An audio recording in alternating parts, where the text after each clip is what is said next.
Hi, I'm Dale Sherbeck, and welcome to the HQ, a CHA Learning and Healthcare Can podcast serial where we dive into healthcare issues and topics from the perspective of its people and discuss them with those that are leading in the health system. Together, we'll try to unpack these topics and learn what actions are being taken to innovatively solve them today. Welcome, listeners. So, my assumption is that if you've tuned in for this episode of the HQ, it is because you're coming with an open mind in the full sense of the term. You're already woken to some aspect of the concept of privilege and the inequities and inherent oppression that may come with this. Perhaps you've listened to one or more of the powerful conversations I've had over the past year on equity, diversity, and inclusion, or you're a leader who wants to better integrate EDI practices into your leadership style or your organization's culture. Ultimately, I'm assuming that you're coming from a genuine place of wanting to learn more and what your role in this might be. And perhaps, even more powerfully, you're asking, what can I do to change this? Can I be an ally for those that need help? And what part can I play in disrupting systems of oppression and discrimination? And yes, those are great questions and ones I've grappled with myself, but they don't come with a simple answer. And it is the hard part of this that will be the focus of my conversation with today's guest. If you have privilege, and by which I mean if you have any power to influence or change how these systems work, and you want to do something to help, here my air quotes, others with less privilege, how can you do this without actually using your power, which would otherwise perpetuate the inequity? How can you be an ally without reinforcing an us and them archetype? In more simple terms, how do you avoid leveraging your position of control to become a rescuer? And yes, I appreciate, for some of you, this may be begging the question, why is rescuing even a problem? Ultimately, these are more good and perhaps very hard questions to ask, but no matter how hard, the conversation is critically important to any of us who really want to dismantle structural inequities and, quite frankly, change the world. With that, let me introduce to you today's guest, Stephanie Nixon. Stephanie is a Vice Dean of the Faculty of Health Sciences and the Director of the School of Rehabilitation Therapy at Queen's University in Kingston, Ontario. Prior to taking on this role in July 2022, she was a professor in the Department of Physical Therapy at the University of Toronto for 15 years. Stephanie has been a physiotherapist and an activist scholar for 25 years. She completed her PhD in Public Health and Bioethics in 2006 at the University of Toronto and a postdoc at the University of KwaZulu-Natal in South Africa in 2008. Stephanie self-identifies as a straight, white, middle-class, able-bodied, cisgender settler woman who tries to understand the pervasive effects of privilege. In particular, she explores how systems of oppression shape health and community care, research and education, and the role of people in positions of unearned advantage in disrupting these harmful patterns. Stephanie developed the COIN model of privilege and critical allyship as a way to translate core ideas about anti-oppression and anti-racism to people in positions of unearned advantage.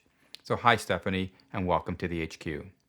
Ooh, hello. What an intro. Thank you for doing that beautiful context setting. Thanks, Stephanie. I'm really looking forward to this conversation, and I think your bio supports why we brought you here to join us for this hard conversation.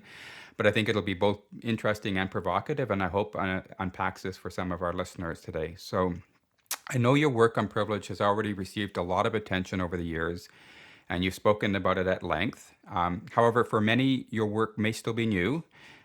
So if any of our listeners are not familiar with your work and want to hear more on it at length, perhaps we can share something in our show notes at the end in terms of where they can find that, or they can Google your name and the COIN model and watch you sort of explain it at length, certainly as I have.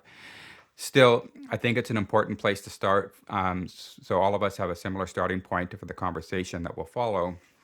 So perhaps we can start there. If you will help our listeners see this is something more concrete, you can even use me as an example and help explain, what this all means. I mean, so for myself, I know I'm a white male living here in Canada, a wonderful country, and I was born with privilege. So what does all that mean? Just that, hey? So what might all that mean? Yeah. Yeah, well, I think that's what our whole conversation might be about today, is trying to unpack that. What might it mean? And I love your offer of using you as an example. Let's also use me as an example, right? Like maybe we'll do that hidden curriculum thing right from the start and debunk the idea that I'm speaking to you here as some kind of expert on privilege. Given this body that I'm in, this white settler, straight cis body, I'll never be an expert on privilege. I will forever be in the practice of trying to have my positions of unearned advantage and my complicity in them revealed to me, right? I'll be trying to peel back those layers forever. That's my forever work. Mm-hmm. And so if I'm not showing up as an expert, then how am I showing up? And as someone who's like you, and probably like a lot of the listeners on the call, who are folks that hold a lot of power in healthcare, formal power, in Mm-hmm. many cases, senior leaders, and in other cases, informal power, just because of the bodies we're in. And so what does it mean to be in this work? What might the practice look like? And how might a coherent understanding of privilege help us to walk in a way that is lined up with creating a more beautiful future for all? I know that sounds a bit obscure, but I feel like it's key right from the top to make clear that there's this quote model that I've developed. It's called a coin. I use the metaphor of a coin. Sometimes it's called the coin model, or the coin model of privilege and critical allyship. And it's important to name that there's nothing new, actually. All the ideas are old ideas. So my role here is as a translator. And what's key is that these ideas have come from Black and Indigenous struggle leaders who have known about these ideas for a long, long time and have been trying to speak them exactly to people like me. And I haven't been ready or willing to listen. And so any of the ideas that are in other resources I've created around this coin model, or that you hear today, that are good ideas, it's important for every listener to understand these aren't mine. That these are the wisdoms of struggle leaders, folks who have been pushed to the margins. This information is very, very well known, but it has struggled to make its way into the health sphere. And so the effort with this metaphor of a coin is to try and be a bridge, right? A bridge around those core ideas, which I might call anti-oppression, right? Some folks might call anti-oppression, might also talk about it in terms of anti-colonial action, anti-racist action, bringing an intersectional or approach, or intersectionality. It's all those ideas, trying to translate that for folks just like me, right, who are sitting with a whole lot of power in healthcare, and yet by definition, I'm in the positions I'm in because I didn't take the undergrad courses that would teach me those things, right? So it's trying to close that gap. Yeah. So that's a little bit of context about the nature of these ideas. And do you want me to launch into talking about this coin metaphor itself to help us get our heads around privilege? I think so, because I think it's simple enough, right? I think it's probably why it's gaining traction, that others can perhaps use it to understand where they situate in this space. So yeah, please do share that. Okay. So it starts with a fairly straightforward premise. And the premise is that the way that people who are sitting with a lot of unearned advantage, by which I mean I'm white, I'm straight, I'm able-bodied, I'm cisgender, I'm a settler in this country. So these positions that I didn't do anything to earn, but just because of who I happen to be, they come with a whole lot of unearned advantage. When you sit with those positions, the ways that we've been taught to act in order to advance social justice, in order to advance reconciliation, in order to advance EDI, are exactly backwards. All right, they're 180 degrees wrong. And we need to do a full 180-degree shift to face the opposite direction with a different orientation to make sure that the ways that we are moving are lined up with actual change making toward a better future. So that's the beginning, right? I'm floating quite a premise here that everything we've taught about what's our work to do if we want to make a better world is wrong when you're sitting in a position of privilege. So that's a biggie. And I use this coin to try and help make sense of that claim. How are we doing so far, Dale? Good. So and just, I guess, maybe just to stop there. So the traditional, I guess, you're asking us to change our orientation 180 degrees. So I guess if I can say, the traditional, the typical orientation would be looking dare I say, down at people, or I guess what is the directionality in terms of where we might be looking if we are in a position of privilege? Yeah, great question. So what I'm going to do is use the metaphor of a coin to introduce what I would describe as a power analysis, an Okay. analysis of how power operates in society. And what I would propose is that the facing the wrong direction version is one where we have an incomplete power analysis. So there Okay. actually isn't even directionality, because those of us sitting in positions of privilege aren't even in the analysis. We actually get to be positioned as neutral, as disconnected, as just showing up to be in this work because of our altruism or our courage or our generosity, right? Okay. And that's what leads to an orientation, which I'm proposing is facing the wrong way, where we are set up to help and save and fix people who've been pushed to the margins, right? You're like, what's wrong with helping? And I'm going to propose everything. Actually, Yep. helping orientation, when you're sitting in a position of privilege, reproduces the systems that created the inequities in the first place, as opposed to disrupt them. And that probably is like, what? What? So I'm proposing that facing what we've been taught forever is that our job is to help. And the 180-degree shift here, I'll just do the spoiler alert. Let's go straight to the end. The 180-degree shift, the orientation that does get us to, or anti-oppression would say gets us to a better future, is one not of people in positions of privilege helping folks who are marginalized. It's actually one of collective liberation. Collective liberation. One in which people who have been pushed to the margins are not actually the problem. They are not a problem to be fixed. It's something else. There is a missing piece in our diagnosis of what is going on here. And that missing piece is what I'll reveal with this coin metaphor. But once we can get our eye on that missing piece, then we realize it's not about folks in privilege helping folks who are disadvantaged. It's actually about all of us leveraging the gifts we've got to work in solidarity to dismantle these oppressive systems in order to free us all. In order to free us all. My liberation, my freedom is also bound up in these systems of oppression. I need to work with the experts who are folks pushed to the margins in order to help me figure out my role and be deployed to dismantle the oppressive systems, and especially the ones that play out through healthcare. So that's a big complex answer, and this metaphor of a coin can help us unpack that. So I just want to offer that if listeners if 50% of that landed for folks, that's great. And we're going to keep coming around this and get it clearer and clearer and clearer in terms of the picture that we're painting. Yep, sounds good. So, so I suspect, I mean, in terms of where we're going to continue then, so how does this relate then to, I guess, power and oppression, inequity in more general terms? Yeah, perfect. Let's get into it. So here's the metaphor. So you can picture a coin and picture it kind of hovering in the air, sort of horizontally. So we have the coin itself, and there's a top of the coin and there's a bottom of the coin. So there are only 3 components to this metaphor. It's fairly simple. Let me introduce them to you. And what we'll do is we'll try and get a sturdy conception of this metaphor. Like, we'll get the ideas down and then we will play with it.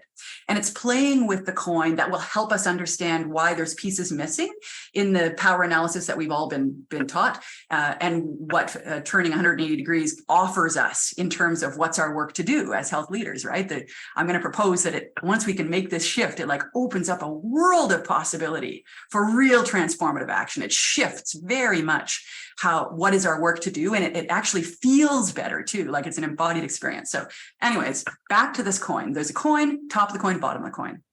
In this metaphor, the coin itself represents an historic system of oppression. A historic system of oppression. Sometimes folks would call these systems of inequality, systems of inequity. These are the big isms. Colonialism, racism, ableism, heterosexism, cisgenderism. So the isms. And what's crucial here to land is that these are social structures. These are big societal patterns that were created before any of us were born. We did not create these, but they were indeed created. They were created very intentionally in order for one group to deploy power over others. And these big isms are a legacy, and they intersect with each other to create complex arrangements of advantage and disadvantage. That's intersectionality. We have inherited the legacy of these intersecting systems of oppression. And the thing is, they're societal, right? That you might not want to have anything to do with it. It's like, oh, I don't like that. I don't want to be part of that. You don't get to opt out of society, right? You can't remove yourself from society and be like, oh, not me. We are in society. We are part and parcel of the inside of these systems of oppression. So the question is not, am I affected by this? It's how much can I see how this is already operating in my space? And what work do I have to do to come to understand how this ism, not if, how this ism is playing out in my clinic, in my classroom, in my research team, right? Mm-hmm. On the soccer field, at the dinner table, in my politics, etc. Okay, so that's the coin.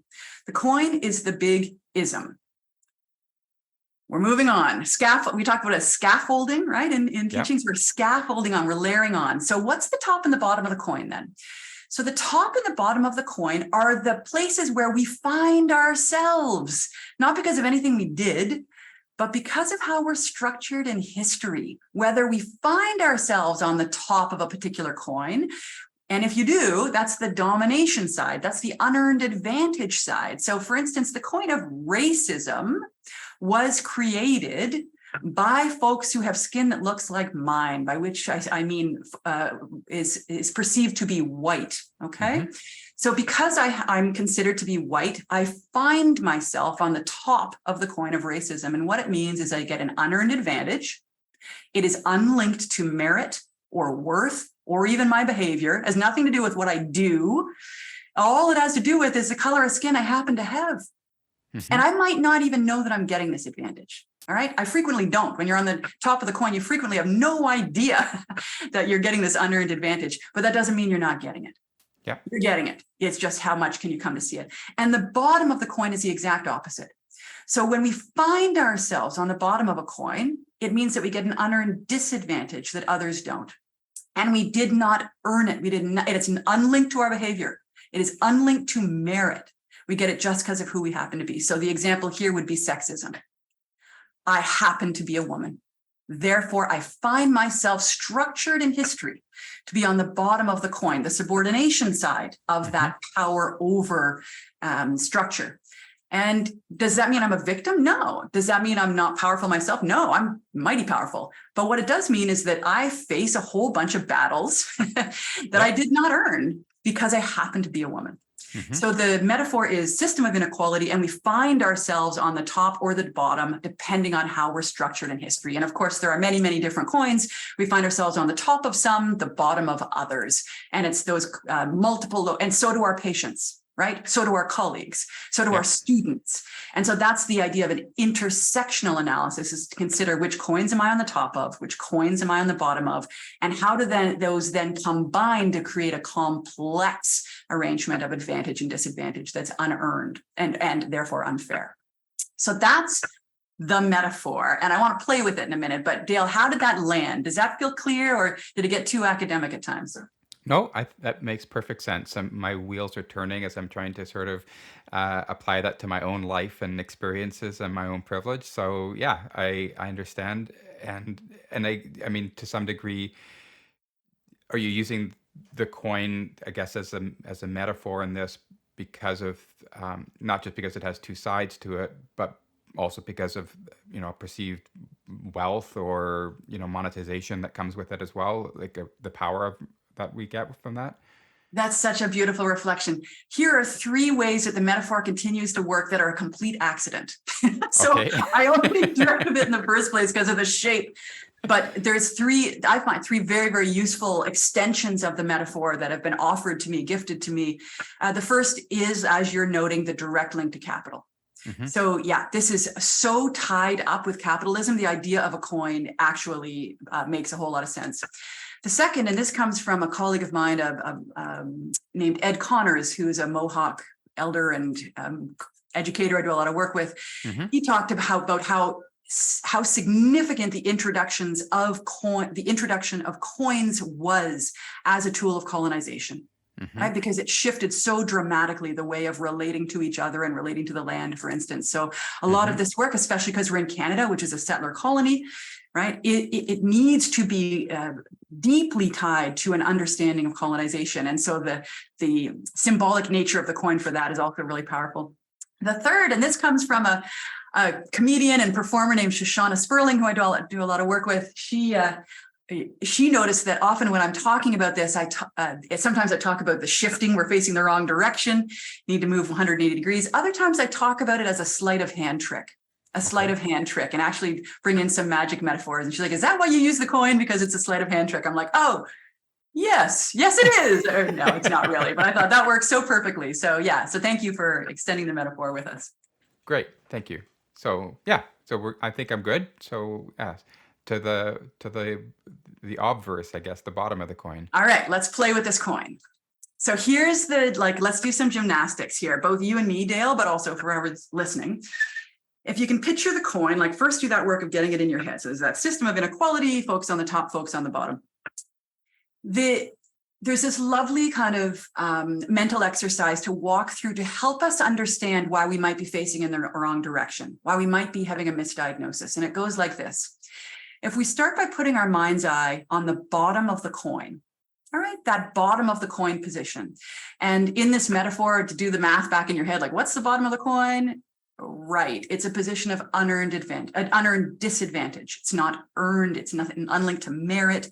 It's disadvantage that people get just because of how they're structured in history. They find themselves on the bottom of the coin. And then to ask ourselves, what are the common terms that we have to general terms, not specific coins, but in general, what are terms that we have to describe groups of people whose outcomes are worse because they find themselves on the bottom of the coin, and it's things like vulnerable populations, at-risk groups, hard to reach, hard to serve. Is that what's coming to mind for you too? Yeah, definitely. We've had conversations about the hard to reach or hardly reached, I think, as others have described it in previous conversations on equity and diversity and inclusion. So yes. Yeah, that's a nice actual, I like that shift from hard to reach to hardly reached. It shifts the responsibility, doesn't it? Yeah, so we've got this big wealth of terms. So disadvantaged communities, vulnerable populations, marginalized groups, hard to reach, hard to serve, priority populations, key neighborhoods, and on the list goes, right? And you can picture this, just having gone through the last few years we have, and the public health, it's so clear when we listen to the news that marginalized groups have been harder hit by the pandemic, right? And so it's all that language we would hear there, or in health professions education, when we're trying to talk about justice, do better work for, inequities facing patients who are trans, so trans health, and what does it mean to, respond to the needs of that disadvantaged group, et cetera. Or Indigenous health, right? Indigenous folks who, a group that's been historically pushed to the margin. So we've got this big language for the bottom of the coin. As the activity goes, we're invited to put our mind's eye now to the top of the coin and ask ourselves, what corollary language do we have? So what general terms do we have that accurately reflect the notion of the top of the coin? So what terms do we have that really reflect the idea of people whose outcomes are better because of the unfair advantage they receive by virtue of finding themselves structured in history on the top of the coin? And it usually goes like beat 2, 3, we don't have any, right? Yep. It's very hard to imagine what that language would be, like unfairly advantaged populations. Like, when did we hear that during the pandemic? Like disproportionately and unfairly positively outcomed communities, right? Like the closest I think we could get in that's short and sweet is lucky populations, right? Because you happen to find yourself on the top. So the point here is that we don't actually have a language for the top of the coin. And just think about that for a minute. We have zero nomenclature. We have no vocabulary for the top of the coin in general, like specific coins. We have I'm white on the top of racism. I'm able-bodied, the top of ableism. But general terms like we have for the bottom, we don't have a vocabulary. So, which means we don't have a mind map. We don't have a way of thinking or talking about the top of the coin. Yeah, I think others may just sort of see it as normal, right? This is Exactly. where you want to be or where you're supposed to be, and it's not necessarily as a club, but certainly as a position of just normalcy. Bingo. Normal. And do that again, like the math in your head. Why is the top of the coin not normal? It's like, yeah, you know what? In this this is why we need to get the metaphor so sturdy at the start, because the way we've been taught is to think about the top of the coin as normal. The norm. Like, think of any of our outcome measures. The norm. Just the default. Beyond naming, even. There is nothing to see here. Do not name the top of the coin. There's no language for it. Do not bring it into any of our discussion around EDI, right? Any of our discussion around the disproportionate effects of the pandemic or anything else. There's no top of the coin. This is the sleight of hand trick. Nothing to see here. Yeah. Okay. And instead, we're taught to think of it as normal. Why is it not normal? It's not normal. It's unearned advantage. That's what the top of the coin means. And I'll go one step further. My experience in doing equity and justice work, including my own, mostly of my own, is that we don't just disappear the top of the coin when we talk about this whole power system. We disappear the coin itself, right? And all that's left is the bottom of the coin. All that's left are groups of people who have historically been pushed to the margins. That is the totality of our mental map when it comes to thinking about what's happening with injustice. And if our diagnosis is that the problem is the bottom of the coin, then that means that all our solutions will be, all our interventions, all our budgets, all our resources, all our imagination will go to solving that problem. And let's just say it again. People on the bottom of the coin are not a problem. People on the bottom of the coin are not a problem to be fixed.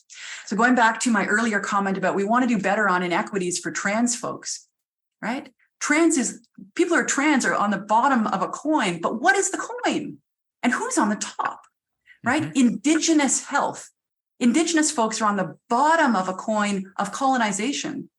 And you see how successfully we disappear that there's a coin or a top of coin by even framing the issue not as predictable inequities produced by colonization, but Indigenous health. So this business of framing the totality of the problem as the bottom of the coin, that's the diagnosis, that's what needs fixing, that's facing the wrong direction. Because not only does it send us off creating solutions that are not to the actual problem, but it is a very quick ride from the bottom of the coin is a position of unearned disadvantage to this is a cultural flaw. These are behaviors of a full group that are irresponsible. The solution we need here, you know what it really is? Behavior change. We just need to teach those folks to act better. Are you with me? Yeah. Yeah. Yeah. And I think, and I guess sort of building off of that in terms of other language, right? The refusal for some right in power to acknowledge that we have structural or systemic right inequities, right? Or like we have structurals, we have institutionalized racism or structural racism or whatever we want, whatever the language is there, and politicians or others in power would deny that that's even happening. Is I think in your language, in the model that you're providing, is an attempt to disappear that coin, right? And to not acknowledge that those structures are even in place. Yeah, that's great connecting the dots, Dale. Thank you for that. And let me take it just one step further. Like this, the diagnosis of the problem, like the power analysis, it says the problem here is marginalized groups on the bottom of the coin. We're starting to unpack why does that actually send our efforts at EDI backwards, right? And I'd like to propose, and I'll welcome pushback on this, most EDI efforts are based on that analysis, okay? So let's keep stretching it out. Why does this, and it's not because of lack of intention. Let's remind ourselves, this has nothing to do with intention. So there's a lot of folks in this world that are actively trying to shut down any of this thinking that we're doing here. I find that the folks I work with in healthcare aren't those folks. Everybody's well-intentioned. The whole reason we're here is to try and create a better future. No one wants to be participating in making situations, in healthcare worse and more violent for some over others. No one wants to be part of that. So this is not about intention. This is about us being unwittingly conscripted into upholding these unfair systems without even realizing we're doing it. And that how do we do that? It's this misdiagnosis of what even is the problem. So I'm just going to I'm going to scaffold on one more step here to make this kind of thinkable, if that's all right. And it goes like this. I'm going to frame it as a question again, just for us to kind of play with, and then we'll paint the picture of the answer together. How does disappearing the coin and the top of the coin allow someone like me, who finds herself on the top of most coins, and I do, if I'm on the top of most coins, and here's the thing, I've been involved in social justice work for 30 years. As long as I have disappeared that there is a coin or a top of the coin, which is what I did for the first 20 years of that 3 decades, how does it allow me to understand myself in my justice work? How does it allow me to be seen in the justice work? How does it allow me to understand my motivation to be in this work? Are you following? Yeah. If there is no top of coin or coin, how does someone like me, who's on the top of most coins, get to understand myself in this power analysis? Yeah. Well, yeah, it perpetuates, I guess, the opportunity for entitlement or something of that nature, right? I mean, because you don't have to give up anything or change anything because you're not, right?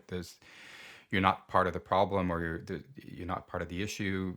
It doesn't require enlightenment because you keep the curtain sort of closed, I guess, at some level, right? Yes. Oh, that's so good. That's it, right? Like if there's no top of the coin, then where am I located in this power analysis? Nowhere. It has nothing to do with me. I get to frame myself as neutral, disconnected, right? I'm outside of the power analysis. The whole power analysis is just bad things happening to people on the bottom of the coin. It has nothing to do with me. And that's what allows me to see myself in this work and the orientation as altruistic. So am I suggesting that there's something wrong with altruism? I am. I'm suggesting it's a super dangerous motivation when you're sitting in a position of privilege, because it reinforces facing the wrong way. It's not altruism or courage. And let's be clear, I feel like I've gotten awards for facing the wrong way, right? Global health awards. I might have gotten tenure on this stuff. Like it's so baked into what is the right way to do change making. Yeah. And it's going to continue to be, right? This is why this analysis is so key, because it's not like, oh, we all see differently now. It's that we're going to be, encouraged to keep facing the wrong way. So it's not that I'm neutral. It's not that I'm disconnected. What am I? I am part and parcel of the power relation. I'm on the top of the same coins that folks are on the bottom of. And my unearned advantage is tightly connected to their unearned disadvantage. The coins where I'm on the bottom, my disadvantage is tightly coupled to Dale, your unearned advantage when it comes to being male, not because of anything you or I did to earn it, but because of how we're structured in history. And so the orientation, the motivation for me, if I find myself on the top of a coin or a system of oppression that I want to dismantle, the orientation is not altruism. It's not courage. It's not generosity. It's a motivation that's understanding and based in complicity. I am part and parcel of this system of inequality. I didn't ask to be, but I am. That's how this power analysis works. And therefore, what is my motivation? Accountability, responsibility, because of how I'm structured in history. Yeah, I'm following. I mean, and I suspect we probably could have another episode just on the challenges with altruism, perhaps, and charity, right, as inherently perpetuating, I guess, some of these structures in some respects. That I mean, Bill Gates can give away as much money as he wants. It doesn't change the fact that he still remains a billionaire, right, and feels good about himself at the end of the day too, because of all the help that he's providing. I'm not saying that helping isn't a bad. The helping isn't, he's not trying to do good, right? But it doesn't change his position, I guess, on that coin as you've been describing. You got it. And you know what that example illustrates beautifully, Dale? So what is the misdiagnosis? What is the problem that needs fixing here? Because once we can get the diagnosis right, everything changes. Yeah. So is it possible for us to imagine that the problem to be solved here is not people on the bottom of the coin? So Bill Gates and me and a whole bunch of us in the EDI world and trying to do better in our classrooms and our labs and our clinics, trying to make things better for folks on the bottom of the coin. Of course, we should be doing that, right? It's totally unjust that folks are having a worse and in many cases violent experience. Of course, we should do that.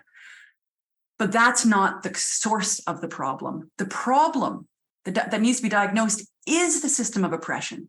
It's the isms and how they're baked into our institutions. That's what needs dismantling. That's the prize that we all, top and bottom, need to keep our eye on. So the diagnosis is it needs to be the coin. That's the problem. And the unwitting complicity of folks who find themselves on top of that coin. So take a moment just to let that land.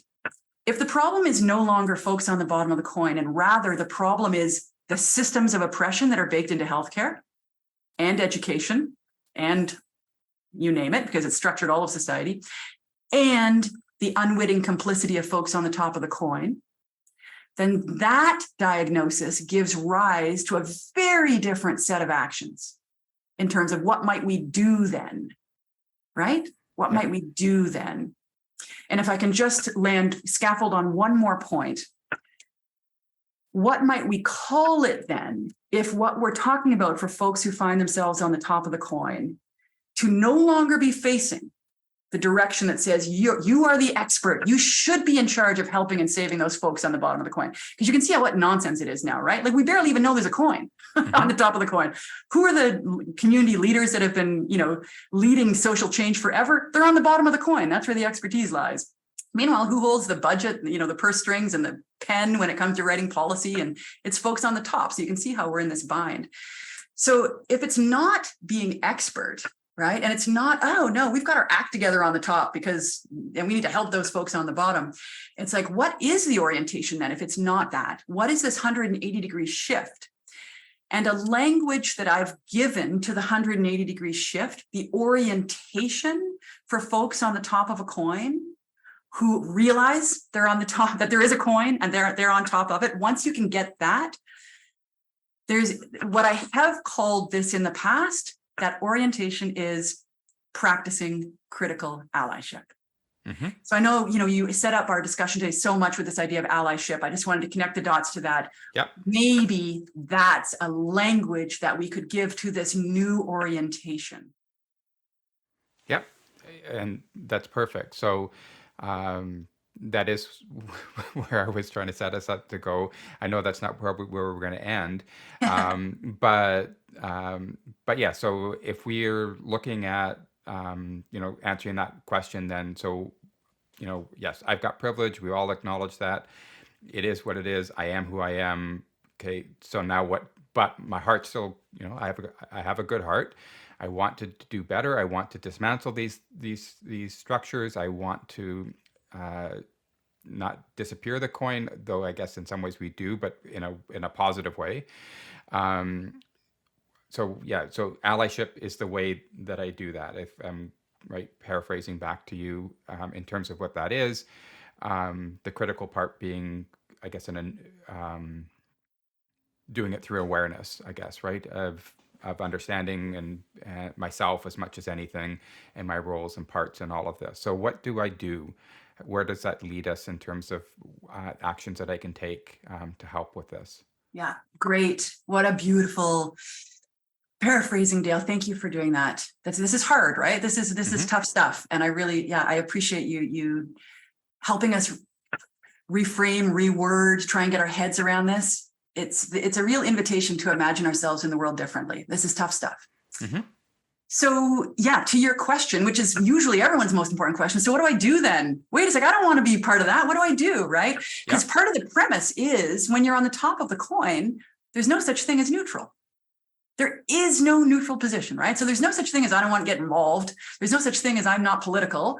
There's no such thing as not today, right? Like when you're on the top of a coin, we are reproducing that coin until we are not. You do not get to opt out of these coins. We are reproducing them until we're not. So that is a very different, so you can see how we're unwitting, partners in keeping these coins alive, as long as we pay no attention to the role of of understanding how these coins operate. So to your question, what do we do then? So the invitation is to reimagine what might be the gifts, because it's not to capitulate. It's not to say like, oh my gosh, sorry, I thought I had a big role here. I don't. I'll get out of this. I'll get out of the picture. It's like not that at all. We absolutely must be in the picture. It's just the role is different. So the one that we've been taught facing the wrong direction is that we're expert, that we should be helping and fixing and saving folks on the bottom of the coin.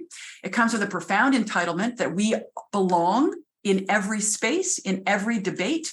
Every word in the English language and other languages are ours to say. We get to wear whatever we want. This is the profound entitlement of like everything is ours. And so if it's not that position of expertise and saving and helping and fixing, then what is it? So it's setting that up to let that go, to put that down, face 180 degrees the other way. And I'm going to propose that the two greatest assets that we have, and this is all of us, right? We all find ourselves on the top of some coin. So whoever's listening, pick one coin you're on top of to try and make this a bit more real. There's two really powerful assets that we have when we find ourselves on the top of the coin. One is power, and the second is safety. Okay. Power and safety. So let's unpack each of them. Power. I'm talking about formal power. So, there's vastly disproportionately people on the top of the coin who are in senior leadership positions in healthcare, right? And every institution. Why? By design. This is not an accident, right? None of the inequities we have are an accident. They are by design. The coins worked. They produced exactly the outcome they expected. So we are now find ourselves where people mostly on top of coins are the ones that hold formal power. But it's not only formal power, like institutional power, being the manager, being the CEO, being on the board. It's also informal power, by which I mean there's a reason that I am deployed by my Black and Indigenous partners to do this work. And it's because things that come out of this body compared to bodies of folks who occupy more locations on the bottom of the coin are just assumed to be, they're given much more of the benefit of the doubt. Right? So when you say something as someone on the top of a coin, it's heard differently. The coins where you're on the bottom, you're like, yeah, you know what? I have to like say that 3 times or get someone on the top of the coin to repeat exactly what I said in order for it to be received. So it's this informal power, the power to get something on the agenda. Yeah, good idea. Let's put that on the agenda. So there's this informal power as well that comes at the top of the coin. So we didn't ask for it, but we've got it. And so how do we deploy that power accountably, responsibly, right? And I'll come back to that in a moment. But first, safety. The other reason that I'm encouraged and work very closely with struggle leaders who occupy positions on the bottom of the coin to do this kind of work, because these aren't my ideas, right? I'm a translator here trying to make some of my own fraught journey a bit more visible to say like, gosh, we've got this. Like, come on, health leaders, we need to like come in here. We can do better. Like, let's try this out. And it's fraught and messy, but we can do this. And it involves a big 180-degree shift. Why? Because I can do that work and walk with a kind of safety that folks on the bottom of some other coins don't have as much ease with. I'm talking personal safety. I'm talking professional safety. So I didn't ask for that, but I just get it because of those coins happening on the top of. So how is it that we can deploy that power and that safety to act accountably? And here's again, like when we're facing the wrong direction, what we're taught is you are the one to fix this problem. That is not what the path to collective liberation looks like. As long as we on the top of the coin think it's like reinforcing individualism, like you are the one, fix this. And for anyone who's like, that is a lot to hold. Like that is so hard to do, right? It's like, it's just the wrong orientation. It's actually the 180-degree shift is about working in solidarity. These big transformative changes, they always come through collective action. So it's about working across the coin, deploying the different gifts we've got, leveraging them, and taking action, not individualistically. This is not me, I didn't come onto this podcast saying, yeah, I'm going to do this. It seems like a good idea. I took this back to the struggle leaders I work with. I'm like, do you think this is a good idea? And they're like, yeah, get out there and do that podcast. Share those lessons we've been teaching you, right? So it's actually acting with accountability to struggle leaders, not just anyone, struggle leaders, the folks who are expert in how to dismantle these systems, who are on the bottom of the coin. So that is the reframe. Using our power and safety to operate in solidarity with struggle leaders across the coin. Why? To deal with the real problem, which is the coin. To what end? Collective liberation. All of our freedom is bound up in this. Yeah, and that totally resonates with me and my own experience. In a past part of my career and life, I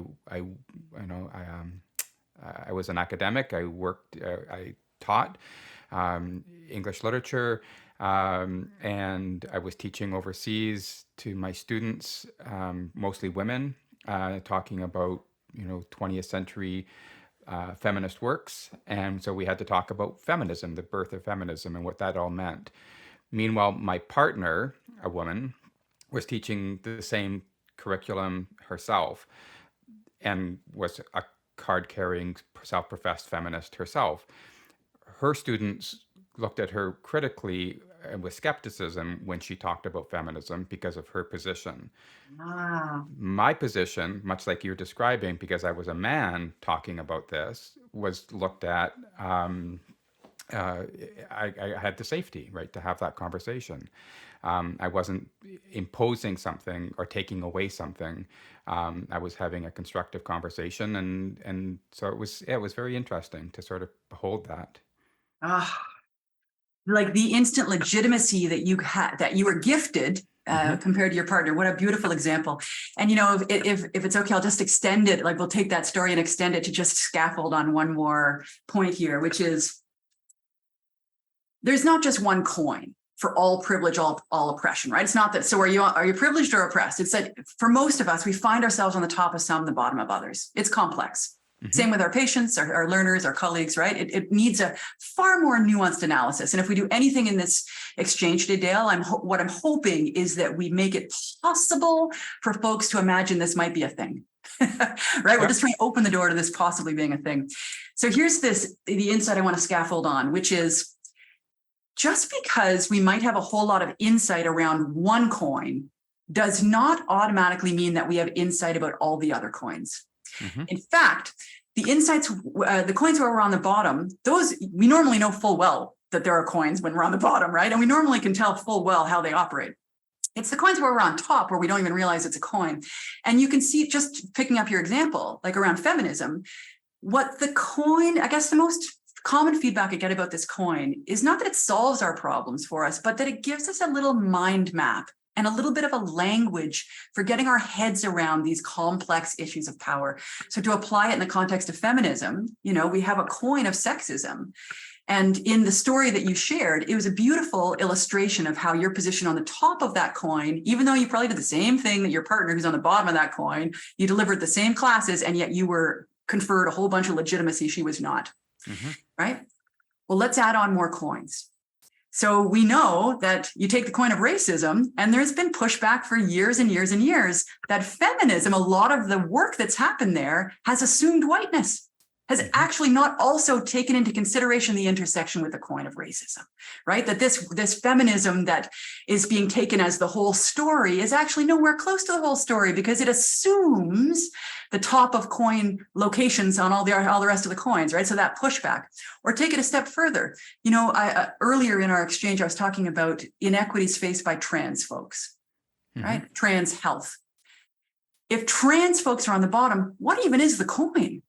What is the coin that has produced the exclusion, the violence for trans folks? And we can call it cisnormativity, CIS. So the top of the coin is being cisgender. I'm cisgender. And being cisgender is not better than transgender. It's just two different ways of being in society. But within this power over frame of the coin, cisgender gets positioned on top. Why? Because of the coin of cisnormativity, which teaches us that there is one right way to be. And in the case of being cis or trans, and recognizing that dichotomy is even a bit narrow, but let's just stick with it now for teaching purposes. Yeah. In terms of cis and trans, this is an example where this coin is so powerful that a lot of people have heard of trans. Lots of people haven't even heard of cis, and certainly don't have the idea of cis normativity or cis sexism as part of their nomenclature, right? Their vocabulary. So it's completely off the table. All there is trans people, trans health. Listen, trans people are not a problem. The problem is the way that cis normativity is baked into healthcare and education, and for some, feminism. And that's where we see some of these battles right now around feminists who do not want to include women identifying trans folks in the movement, right? Yeah. And rather are trying to say that coin has nothing to do with us. When really what an anti-oppression analysis gifts us is an understanding that all of these oppressions are linked. And that a tactic of the systems of oppression is to try and keep the movement separate. Try and make sure that folks never understand how their oppressions are actually deeply interconnected. So so I have a dozen questions that are going through my head at the same time here, which may take us a little bit off our path here, Stephanie. But so maybe I can just sort of note them to you, and we can see where we can weave them in, if that's possible. One is, I guess, the question is, how do we become reflectively aware of our privilege and power, if it's not obvious to us? I think your examples of cis power, as an example, is one that many people born with a certain gender sort of perception anyways of themselves haven't really reflected on what that even is, or and what power or opportunities come with that.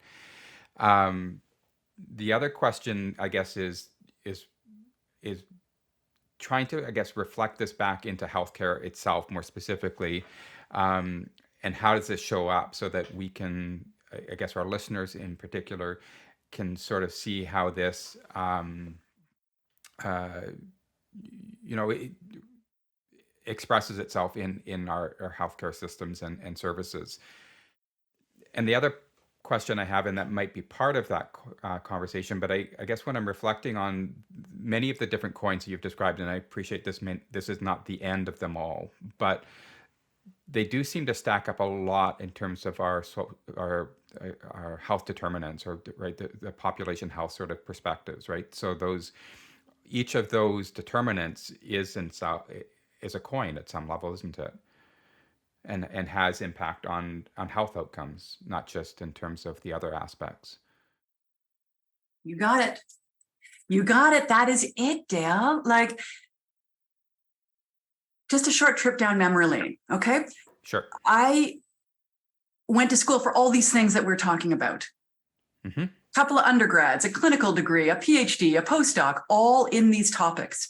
The stuff we're talking about right now never came up once. I learned so much about the social determinants of health, and I did so in a way that was completely devoid of a coherent power analysis. And that's not by accident. It's by design. We were never meant to be having this discussion, Dale. Right? On the top of a coin, we are meant to never see ourselves as part of and complicit in a coherent power analysis. It's like some version of the Matrix, isn't it? So it was only well into my career that I was like, gosh, I keep doing, I did a lot of global health research for a long while in Southern Africa, and I was in that space so much. And no matter how friendly I acted, no matter how much I tried to mitigate power imbalances, I found myself consistently put on a pedestal. And I was like, what's going on here? Why is it that I cannot act my way out, behave my way out of this power dynamic? I'm talking post-tenure. Like, this is so far into my career when I finally got to asking the questions that matter, which is, wait a second, might my whiteness have something to do with this? Might my colonial position, my class, my cisness, all of that, even getting those questions. And why is it that none of this ever came up in all those degrees I took? Right. So this is, just to make clear, it's not like I've understood this stuff forever. It's like the last decade of me reckoning with, like, holy swear word. Like, I have been doing all this work to try and create a better future. And this is the sleight of hand trick. I think on the surface, there have been some great tweaks, but because I was facing the wrong direction, everything I did just re-entrenched the deep root problems that we already have. Mm-hmm. So I tell that short story to connect it to your question around social determinants of health. Exactly. So let's just take a moment to ask ourselves, where was the power analysis? Every time we hear about the social determinants of health, where's the coin? And going forward, every time we hear anything about social determinants of health, anything about inequity, about EDI, ask ourselves, where's the coin? Because that's a problem that needs fixing. Do we have our eye on that prize? And where is the naming and illuminating of the complicity of folks on the top of the coin? Because that's the other problem that needs fixing. Mm-hmm. And how much are folks on the bottom of the coin being framed as the problem so that we can unlearn that and undo it? So the social determinants of health is a beautiful example of the kinds of, what does social determinants of health look like if you're facing the old direction, and what concerns do we have about it, and therefore what actions if we're facing in the 180 degree. Yeah, it does. I mean, it's sending, vaccines and vaccinators into, certain neighborhoods, right, to knock on doors and right, help and save people, right, right, but doesn't sort of dismantle the structures that have those people living in those neighborhoods to begin with, and not being able to access the health services or, other things on their own, like those that are, as you coming back to the earlier part of the discussion, those who are lucky enough to live in other parts of our cities. Yeah. And who are the struggle leaders already in those communities that are fighting incredibly hard to make things better and that have all this expertise, but because they don't have the legitimacy that those of us who are inside of the formal health system have, it's much more difficult for their wisdoms to be shared. The idea here is not consultation. This is another one of those, like, it's so slippery. So this is why it's forever work. And this is why we need to surround ourselves. So when you were asking earlier, like, what do we do? Like, how do we actually get at this? Step number one is we need to surround ourselves with people who understand this better than us. And by this, I mean an anti-oppression analysis, an anti-colonial and anti-racist analysis of how these coins are operating in healthcare. So we need to have a community around us of people who will both support us, but also hold us to account, right? Mm-hmm. And that's where we can start to imagine a bit differently, that it's not, we'll hold all the power and we will consult with people on the bottom of the coin. That's not the point. The point here is the actual material redistribution of power and resources. It's actually shifting power and who holds it. And that can be a bit scary, right? But the examples, now that I'm actually in this world of living it, not just talking about it, but trying to live it, the more I do that, the more liberated I am in my roles, and the better the outcomes keep being. I'm better at my job, the more I release power through trusting relationships with struggle leaders to arrive at these solutions together. It's just a dramatic shift in answering the question, what's my work to do?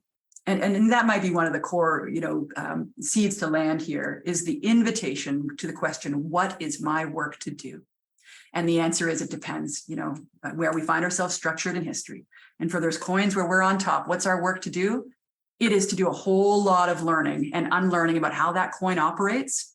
And instead of learning about trans folks for trans health, it's learning about what's cisgender identity? What even is that? And how is it that I actually reflect that and reproduce it every single day? So I guess coming back to that question, then, your advice or suggestions for people to do that, to gain that self-reflection opportunity to discover their privileges in this. I mean, do we send everybody sort of back to do an undergraduate course in terms of critical sort of theory and in terms of understanding our power and opportunities, or are there other ways that I appreciate you've walked your own life and to have these epiphanies, if that's a right word, or right opportunities to sort of see yourself and see your place in this world in a different way. But how do you suggest for others, especially those in healthcare? There's been a slippery slope that's happened around this idea of learning and unlearning. It's so fundamental to the work that needs to get done. I think in a lot of cases, it has become the proxy for the work, as if we're doing the education and the capacity building and the awareness and the workshops and the book clubs, then we are doing anti-racist action. We're doing anti-colonial action. We're doing anti-oppressive practice. We are not. And so I absolutely, all the different ways that we need to do learning and unlearning, we need to do that. We just need to not be fooled that that is the work. That is a pathway to or a part and parcel of doing the work, but that the actual work is the material redistribution of power and resources. And that work for every single one of us can start this minute. We hold a ton of power and we hold a ton of safety. And all of us working in healthcare are surrounded by people on the bottom of the coin who have been trying for years to advance ways of doing differently in healthcare. And it's the invitation to imagine not showing up as this is mine to fix, but how might I stand with someone? Who might be out there, who within our organization, we have these great Indigenous leaders, or out in the community, we have Indigenous leaders telling us this is broken, this is not working for us. What if our approach was not, I'll go consult with them to figure out how I'm going to fix this, to gosh, I need to learn about colonization, how it shows up in healthcare, my own settler status. And while I'm doing that learning and unlearning, I need to build respectful, trusting relationships. I need to earn the trust of these struggle leaders so that I can stand with them to be deployed, my power and my safety, to help advance and mobilize in collective action with them.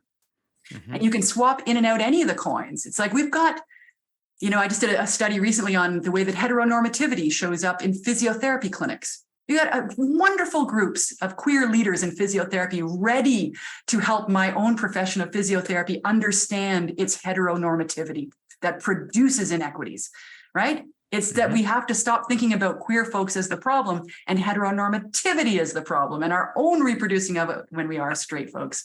So on and on, but that's that shift to, wait a second, the problem is the coin, my complicity in it when I'm on top. And what's my work to do? It's to build trusting relationships with struggle leaders on the bottom in order to mobilize my own power and safety to be part of this broader movement for change. Yeah, well, and I think certainly one of the points is that, we have to certainly not be focused on checking boxes, that we've done cultural safety or sensitivity or whatever kinds of workshops that you described, checking boxes, right, to say that those things have been done and therefore that will lead about change. I mean, they may start change as you described, but that is not the end. And I think as you're describing of working with, the oppression leaders and those that are doing the work themselves, in engaging in conversations and community building and compassion, right? All these things that would sort of create dialogue and opportunities of listening in particular, as we certainly talk with, whether it be, I guess, models perhaps of people-centered care, of again, putting people at the focus of that and asking and then listening to their stories, and perhaps is creating opportunities for enlightenment through that journey. Yeah, that's right. And, another one of the prerequisites for facing in this new direction is setting free the requirement to be perfect, is setting free the invented expectation that we can't make mistakes, that the most important thing to do in justice work is to make sure we don't make a mistake. As long as we hold on to that, then we're going to stay facing in the wrong direction. Because this other direction, the 180-degree shift, she is messy. It is fraught. It is so complex, and there will be mistakes. There will be. And part of the way another tactic of the systems of inequality is the way they're embodied. So just to share that a message or a lesson I keep learning over and over again is that we cannot think our way out of systems of oppression. Okay, we cannot think our way out of systems of oppression. We need a coherent intellectual analysis, and that's a lot of what we've been talking about here. But it's more than that. It's actually embodied as well. And others would say it's much more than just embodied, right? It's spiritual and beyond. But to this point about the embodied nature of, listen, we have been, when you're on the top of a coin, we have been socialized forever to have actual physical and emotional responses to learning about our complicity in these coins. These deep waves of guilt or shame or overwhelm, or sometimes anger or denial if people bring our complicity to our attention. And they're not an accident. This is not an individual personality flaw. This is by design, right? Why? Because it shuts down any possibility for progress. It shuts down the learning that I might do. If someone, because this happens with regularity, right? People say, Stephanie, what you just did was ableist. Stephanie, what you just did was racist. And as long as I face the wrong direction, as long as I have no coherent power analysis, as long as I think racism is not structural, but is actually something bad people do on purpose, then if someone tells me that what I did was racist, and I will receive it as them telling me I'm a bad person and that I did something on purpose, I will spend all my time trying to convince them they understood me wrong, right? Or I'll get so upset with them, why are you attacking me? And I will cry. And what that does is shuts down any possibility for my new learning and shuts down the possibility of trust earning with that person. They had the courage to let me know this, to give me that feedback, and I did not receive it. Once we can shift 180 degrees, when we make a mistake and someone brings it to our attention, when you're on the top of a coin, the whole point is to have your complicity illuminated. So we need that feedback. And even if the feedback comes in an angry voice, it's a gift. And so instead of receiving the feedback as a personal attack, it's receiving the feedback as, oh my gosh, thank you so much for letting me know. It's showing up with an authentic apology. I am so sorry. It's managing the flood of emotions that's going to come anyways, but doing that maybe with your white accountability buddies, in my case, around racism. But it's receiving that feedback. And it's these mistakes, that's actually what leads to better trust. It's owning it. It's changing our behavior. It's showing in our actions that we are learning and growing. And that's what will deepen the trusting relationship with struggle leaders. So bringing this back then, Stephanie, to the concept of allyship, then, you know, and I think, you know, you've, well, I'm pretty sure you've touched on this, I think, through the course of the conversation, but maybe we can be explicit about it in terms of this part. You know, so, I mean, you've talked about it at the beginning that, you know, in the coin model itself was talking about trying to foster allyship as well, critical allyship. And, you know, certainly we hear more about, you know, people with privilege using that privilege to help and be allies in this. But I think you've also been talking about that is in itself not the end game and not enough. So let's pick this up from there maybe and say, you know, what is wrong or imperfect with this concept and where do we need to take it further? Oh, I love that. I love that question. So let's do that thing where we say, like, all right, if I was in a classroom right now, I'd say, like, everybody take a moment. What might be the shortcomings of the notion of allyship, given everything we've just discussed about facing one direction and we need a 180-degree shift? Right? Because I think this is the beauty of this work, is we're trying to collectively build a more coherent power analysis. And then we can apply that power analysis to something like the concept of allyship. So back in 2019, I published this coin model of privilege and critical allyship in an academic journal, and it's an open access article, and it's gotten a lot of uptake. And at that time, which means I wrote it in 2017 and 18, at that time, I found the phrasing practicing critical allyship to be the least worst option. Okay. I have changed my view since then. And this is, I appreciate the invitation to unpack this a little bit. Even bringing in the idea of shifting from an ally noun to practicing allyship verb, and from ally noun without a power analysis to practicing critical allyship, where critical in a theoretical sense means concerned with power. So it kind of works, but what I've found is that we are so facing the way we've been taught to face. It's just so deeply ingrained in us that our job in allyship is to be nice. It's to be kind. It's to stop other people from doing bad things. It's about, often there's microaggressions workshops that frame it not as what are the microaggressions I'm doing all the time, but how to intervene when a bad apple over there does a microaggressions. Like, it just misses the power analysis that it's not if our classroom is reproducing racism, it's how. It's baked right in, right? And so for me, I'm finding it's just too difficult to uncouple the idea of helping and kindness from allyship. And so I've been playing with just a lot of other words that I find more helpful to my own mind map. There's a wonderful anti-oppression leader that I've learned so much from, a Black Canadian woman named Rania El Mujamar. Some folks might know her in social media as @Rania Writes, like writes a story, Rania Writes. She has lots of good language for this, but I've picked up in particular, she talks about radical solidarity. So what if instead of allyship, we talked about radical solidarity? Other folks talk about being co-conspirators, accomplices. And I'll tell you my absolute favorite, Dale, this is the one, and the invitation is like what resonates with you, right? Like what works for you. Here's the one that works for me. And it comes from an African-American physician out of the US, this incredible woman, Ijeoma Nodim Opara. If you want to have your life lit up on social media, this woman just, she fires it up every time. So Ijeoma Nodim Opara. She claims other people came up with this term, but I got it from her, co-liberator. Mm-hmm. Co-liberator. It's just so beautifully connected to this orientation that it's all of our liberation that's bound up, right? It's about collective liberation. And so what is the practice of someone on the top of the coin who wants to dismantle that coin?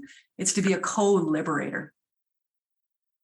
Yeah. I think as you were describing that, I mean, I had certainly visions of sort of moving from, that Lord Protector sort of perspective of, the knight sort of helping and defending, to someone who's actually getting in, the trenches, taking off, right, all their the artifice and sort of working in solidarity, I think, as you described, right, getting your hands dirty and being one with, but acknowledging, I guess, that you are still bringing, whether that certain privileges or tools or right things that you can use to support in that space that are unique to who you are. But yeah, I think that's very helpful, Stephanie. So thank you for that. I know that we're probably getting close to time in terms of our conversation here, but do you have a sense of, if this, you describe the people in healthcare, writ large, their hearts are in the right place and they want to creating health, right? They want to create prosperity and wellness for everybody within the system that they're serving, though that term perhaps is part of the problem, I think, reflecting on what we've been talking about. But nevertheless, what do you think is getting in the way of being able to achieve this in healthcare more specifically? And maybe sort of, if I can just sort of bookend that, what are some of the opportunities, I guess, for our leaders to help manifest this as an outcome as well?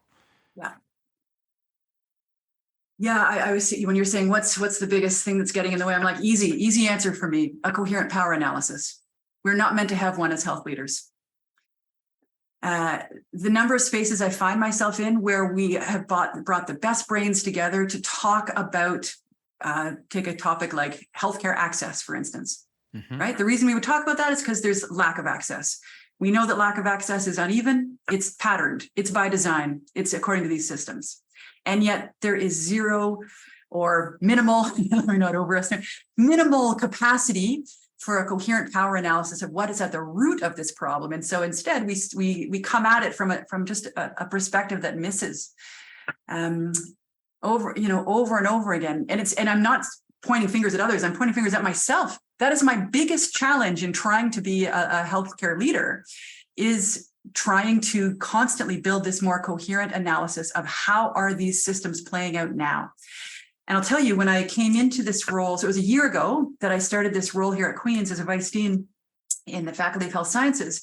And the dean here is Jane Philpott. And in my discussions with her about this role, I had finally got myself sorted out in Toronto in terms of my all lined up, where I understood anti-oppressive practice to be at the heart of all of my activities, professionally, personally, research, education, leadership, and at home. So I finally got lined up and then got this invitation to consider this role. And my response was, I would love to work with her, right? Jane's one of my heroes, but I can't do it because I'm too busy really dedicating myself to interrupting white supremacy and its intersections with all the other systems of oppression. And her response was, no, that's why we want you to come here. And I was like, oh, geez, touche. All right, I'll have to take this more seriously. So I considered it, and sure enough, it was authentic. Mm-hmm. And so I actually had it written into my contract at Queen's, not just one line about EDI, but by EDI, I mean, and 5 full additional sentences, this beautiful paragraph that I co-wrote with Lana James, one of my great solidarity partners, to really flesh out what I understand that commitment to mean. It very, lined up with what we've been talking about today. And now I understand my role here as a health leader as anti-oppressive practice in every step. Like, it's not just like the big projects, it's the nuances, it's the little minutia in the day of being a health leader, where I'm constantly asking myself, okay, how is whiteness as a power structure playing out now? How are colonial patterns playing out now? How is heteronormativity playing out now? And trying to surround myself with folks who can help me understand it better. Because here's the thing, that's just not normalized, is it? Like, that is just not what we see role modeled around us in healthcare. Like, this version of how we might move as health leaders, I would propose, is almost at this point still an imagination exercise. It's just so not centered and normalized, and like, oh, of course, you can look at all these folks who are doing this radical work in their health leadership role in terms of anti-oppression. So yeah, at this point, the biggest challenge is even trying to imagine what this might look like and then trying to mobilize it in a way that is accountable, right? That's not just willy-nilly, but that's accountable, where we are surrounded by folks to whom we are responsible. Is it, maybe I'm being provocative here, but is it enough for, I mean, we're seeing lots of organizations hire or place sort of high executive level type of people in charge of EDI, or indigenization or anti-racism or whatever the ism again they're trying to sort of bring into focus. And I'm not trying to be glib about it, but they're hiring high profile people into those roles. Is that the right way to approach it? Is that a good start, to helping manifest some of these things and create those, maybe a different kind of lens on allyship? Yeah, great question. My invitation would be to say, this is why we need a coherent power analysis. If we're facing, so in all these things, we can, like this particular example is, a senior leader who's tasked with or mandated with some kind of EDI role. But let's imagine anything could be placed in there. Is it this course we might want to offer? Is it this new policy we want to create? Is it reading this book? Is it using this language or that language? Like, whatever it is, how might we understand the positive and negative effects of that if we're facing in the old direction, versus how might we understand and move if we were facing in the 180-degree shift? So with the person sitting in the senior position, as long as we're facing in the direction where there's no such thing as coins or any problem with the top of the coins, then we get to think, phew, I'm glad we solved that problem. Good, this person's going to take care of that. And it shows to all of our donors and our staff and everyone around us that we're taking action and it's meaningful, right? But you can imagine, can you see how that is the sleight of hand trick, where it does on the surface some things that is really helpful, but it's so undermining for that person. There's no way they can be successful in that role if they're expected to be the one that's going to hold and take care of dismantling the systems that are baked into healthcare. Like, you can just see how that's a recipe for changelessness. Whereas if we do the 180-degree shift and say, like, okay, what's the problem? The problem is the way that these systems of oppression are baked into healthcare and the complicity of folks on top. How are we going to address that? Great news. we have one more person on our team we've brought in because they have some expertise around this. Good. How can I deploy my power and safety to stand with them, to collectively try to uproot the way these systems play out day in, day out in our healthcare setting? Right? It's just a very different orientation. Yeah, I think that's great advice for our health leaders and health organizations that are trying to, I think with good intentions, trying to grapple with this. But I think as you've been describing over the course of our conversation, right, good intentions are not enough if we continue to be oriented in the wrong directions, right? So yeah, some of these things could be done very positively, I think, when done with the same opportunities for criticality and self-reflection, which is certainly the messages that I've been taking. So I really feel like we have just started our conversation here, Stephanie, and I know that there's so much more to talk about, and I hope that we haven't left our listeners with just a lot more questions, but maybe that's a good thing. They can write in with their questions and say, so where do we take this conversation if we were to have a part 2? But any sort of final words to you, Stephanie, sort of to bring closure to this a little bit, and with sincere thanks for the time that you spent with us here today. Yeah, this has been so special, Dale. Again, we're not meant to have this conversation, and yet here we are, making this speakable, making this thinkable. Yeah, I'll just, if it's all right, do a few quick parting things. So the first is 100% of the times that I've done this kind of capacity building work, the feedback I've gotten at the end is, wait a second, what just happened here? And I need to do that one more time? And I caught some of that, but I missed others. Are there more resources? And so just to pick up on a point you made at the beginning, yes, there are a whole bunch of open access resources on the COIN model. You can find them on my faculty page, but we'll also put a link, I think, in the show notes. The second is, the only thing I'm sure of is that I made some mistakes in the last 90 minutes. This work is fraught and it's messy. And I'm sure there's things that I said or did that there are some folks on the bottom of those coins are like, that's not how I understand it or put it. I'm already wondering, what did I say about feminism? And did I get that right? Like this constant unknowing. And so I just wanted to make very welcome the idea that anyone who's listening, especially folks from the bottom of various coins that I'm on the top of, if there's things I didn't get right, it would be the greatest gift if you let me know. So that kind of feedback is always welcome.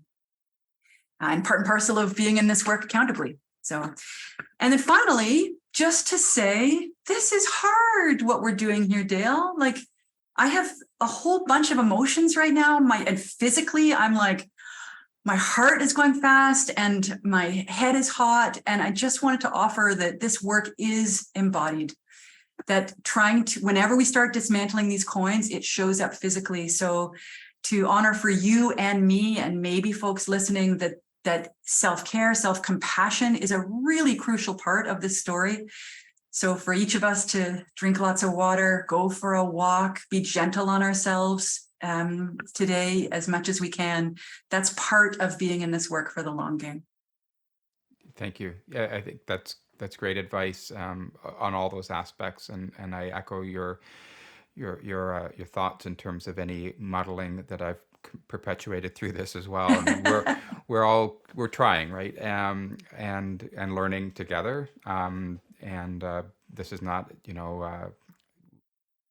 not a fixed point destination. It is just a point in time. But so yes, let's all keep learning together. And yeah, and I think certainly to be compassionate with each other, that as part of that. So thank you for those sage words, your wisdom, and your own compassion to share this with me today, Stephanie. I am truly grateful for all that you have given, and I do look forward to having a second part to this at some time in the future. So thank you again.